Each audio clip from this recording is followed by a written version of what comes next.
Bone series में next bone है scapula. तो स्कैपुला जो है वो एक ट्रायंगुलर बोन होती है और थोरैसिक केज में ये पोस्टीरो लेटरल एस्पेक्ट मीन्स थोड़ा सा पोस्टीरियर और थोड़ा सा लेटरल थोरैसिक केज में ये प्रेजेंट रहती है पीछे की तरफ। इसमें 2 सरफेसेस होते हैं, 3 एंगल्स होते हैं, 3 बॉर्डर होते हैं और 3 प्रोसेस होते हैं। तो अब हम डिटेल में जानते हैं। सबसे पहले बात करते हैं हम साइड डिटर्मिनेशन की। साइड डिटर्मिनेशन में 3 पॉइंट्स, पहला लेटरल और ग्लिनॉइडल एंगल। तो लेटरल और ग्लिनॉइडल एंगल जहां पर ग्लिनॉइड कैविटी प्रेजेंट रहती है तो यही लेटरल एंगल हो जाता है। उसके बाद दूसरा आता है dorsal surface. This one is dorsal surface and this one is coastal surface. तो डॉर्सल सरफेस को हम देख लेते हैं। डॉर्सल सरफेस कॉन्वेक्स होता है और इस स्पाइन के थ्रू ये 2 पार्ट्स में डिवाइड रहता है। सुप्रास्पाइनस, चूंकि स्पाइन के ऊपर है इसलिए सुप्रास्पाइनस फोसा और स्पाइन के नीचे है इसलिए इंफ्रास्पाइनस फोसा। उसके बाद ये वाला जो कॉन्केव सरफेस है इसको कोस्टल सरफेस भी बोलते हैं और इसको सब स्कैपुलर फोसा भी बोलते हैं।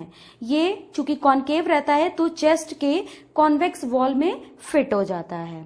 उसके बाद लेटरल बॉर्डर के बारे में बात करेंगे। तो लेटरल बॉर्डर थिकेस्ट होता है और ग्लिनॉइडल एंगल से लेकर इंफीरियर एंगल तक प्रेजेंट रहता है।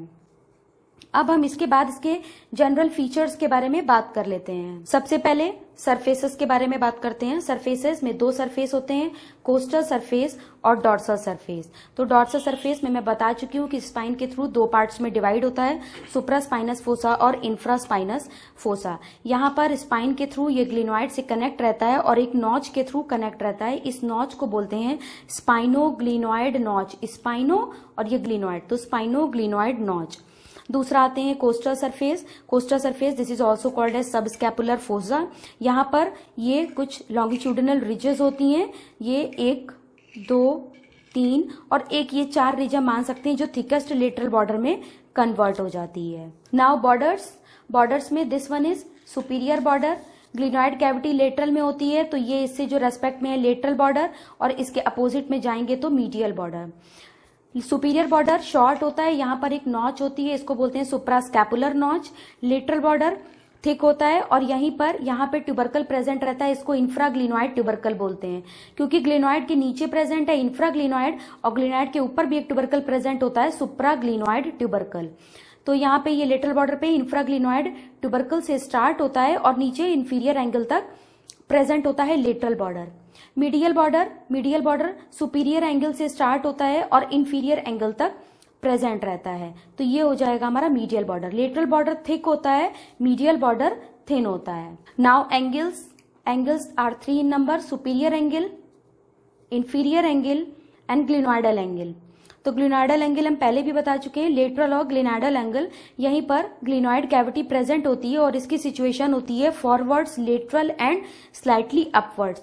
यानी कि फॉरवर्ड्स थोड़ी सी आगे की तरफ होती है, लेटरल थोड़ा सा, लेटरल में तो ये है ही, और अपवर्ड्स मतलब थोड़ा सा और टिल्टेड होती है।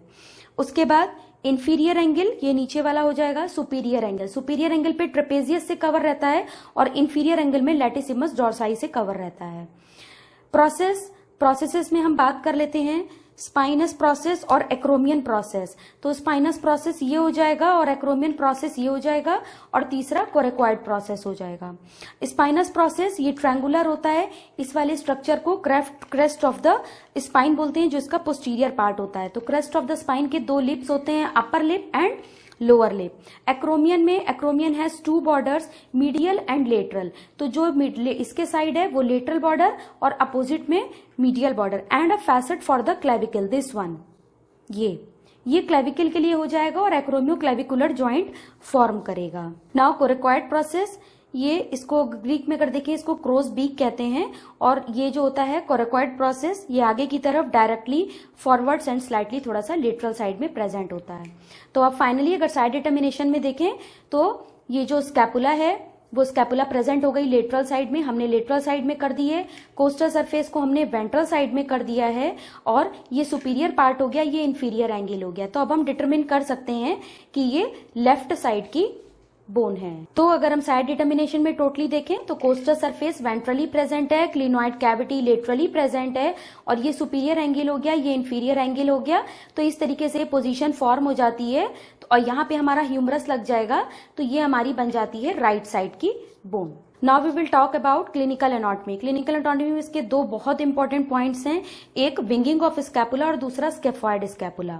Winging of scapula, winging of scapula में सिरेटस एंटीरियर जो मसल होती है वो कभी कभी पैरालाइज्ड हो जाती है, जिसकी वजह से ये जो मीडियल बॉर्डर है ये अनड्यूली प्रोमिनेंट हो जाता है और arm can not be adapted beyond 90 degree, हम उसको ऊपर नहीं उठा पाते हैं। तो जब ये बहुत ज्यादा प्रोमिनेंट दिखने लगे तो it may be the chance of winging of scapula.